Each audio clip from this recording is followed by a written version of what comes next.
林因拯救李元所得罪的这个姚家，其实力究竟有多强？而他们又到底是哪来的底气，敢对麻子撂下如此猖狂话语的？小辈，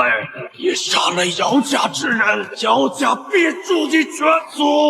其实倒也不是这个老头在吹牛，是因为姚家真有那个本事啊！此家族是罗天星域内传承至雷之仙界的4大家族之一，其族内的最高战力乃是实力达到碎孽中期的姚家家主血神子，在他之下还有着诸多阴虚阳实与亏孽强者。光是此行进入雷之仙界寻宝的姚家小队便多达10组。要知道麻子斩杀的这姚罗还是姚家的旁系血脉，这样的人都能配上一个阴虚修士当保镖，那么其余嫡系血脉的配置起步也定然是阳实修为。也幸亏咱麻子哥斩杀此人是在一个偏远角落，否则仅是剩下的那9支小队也够咱麻子哥喝上一壶的了。从这便可看出这个家族是有多么的强横。然而属于中间力量的净年修士却几乎没有，而这就不得不说起血神子的阴谋了。他是姚家的老祖固然不假，可此人早年间却被一头受伤的6星古妖所占据了肉身与元神。6星古妖则是对应人类修士的碎孽到天人衰竭修为，说白了他就是想跟古妖贝罗或者当初的散魔一样，吸收只有达到问鼎修士之内所具有的元力恢复伤势。值得一提的是，这头古妖与贝罗相识，也就是说当初这头古妖是跟贝罗与长尊等人一起进攻的界内，且从他星级比贝罗低2星上来看，想来此妖当初大概率是隶属于贝罗的小弟。接下来咱们再聊一下血族与姚家的嫡系血脉。血神子一共有着3位子女，其中老大名叫姚洛东，此人也正是血族的父亲，其实力在原著中并未具体描述，仅是说姚洛东在发现其父被古妖所占据后，便带着年少的血族叛逃进罗天星域，并且嘱咐血族以后无论如何也不能再回到罗天星域的姚家。在这之后没多久，血族的父亲便已去世，临了之前则是留给血族一块可以自行穿梭两域的罗天石。至于老二，则是一名女子，其名字与实力在原著中也并未有过具体描写，仅是说此女是2代族人当中天资最为出众的那一个，但却被血神子当成了恢复自身修为的一个养料，并且此女所诞生下来的姚冰云与姚梦云2女，也全是那头古妖以她一件名为古灯的法宝之魂所孕育而出的，所为的就是等2女长大之后成为此宝的一个器魂。老三名叫姚云，1000年前便已是净孽修为，当时血族的父亲叛逃姚家没多久后，血神子就想将已是成人的姚冰云与姚梦云2女吞噬，结果被姚云识破，并妄图将这2女送出血神星，但却被血神子给及时制止住，并且血神子还将一个古妖分身融入到不听话的姚云体内，不断吸收对方体内元力，用以恢复自身伤势，也致使姚云在以后的日子里实力不升反降至溃孽修为。总的来说，这头古妖是将整个姚家当成了恢复自身修为的一个大型经验包了。至于他为什么没有一口气的吞噬所有人，那自是畏惧身为罗天星域总化世人且实力达到空孽初期的鲁夫子了。在鲁夫子看来，这头古妖只要行事不太过分，他自是可以睁一只眼闭一只眼的，毕竟日后攻打联盟星域，他鲁夫子还是要借助血神子与大部分家族的力量呀。而血神子之所以会帮助血族找出亡灵的具体方位，是因为他早就感应出了麻子身上的王族古神气息，若是他将之吞噬的话，可远比这些姚家之人强得多啊。然而雷之仙界内可是明令禁止，不允许实力超过亏孽之人进入，这可是鲁夫子与炎雷子2位大佬制定下的规矩。但若是让不知情的血族进入的话，这样既能替他擒住身为大补之物的亡灵，也不至于与那2位大佬彻底撕破脸，大不了到时追究下来就将血族交出去呗，正可谓是一举2得的事啊。然而血神子却低估了咱麻子哥的实力与运气了。后来血族在雷之仙界内被亡灵成功反杀，不甘心的血神子又以颁布天穹追杀令，让整个姚家与大部分罗天修士追杀麻子，结果却被亡灵借助望月之怒一举击杀近30万修士。气急败坏之下的血神子这才亲自前去追击，然而却被麻子的好师兄清水仙君给及时制止住了，加上彼时是攻打联盟星域的关键时刻，因此在鲁夫子的出面调解下，血神子与亡灵的这梁子也算是就此告一段落。但麻子那可是有仇必报的主啊，后来伴随着亡灵相继前去云海星域以及界外留学归来，这时亡灵的实力虽并未突破第3步，但却已经有着斩杀空孽强者的先例了。一个碎孽中期的血神子在他眼中跟一个小卡拉米没啥区别。就这样，血神子与那头古妖便在麻子的意志之下也彻底的领了盒饭。只能说这当小弟的眼光就是不如大哥贝罗看得长远啊。若是当时他不去将小算盘打到麻子头上，而是选择避让或者帮助对方的话，也不至于落得个如今这般凄惨结局了吧。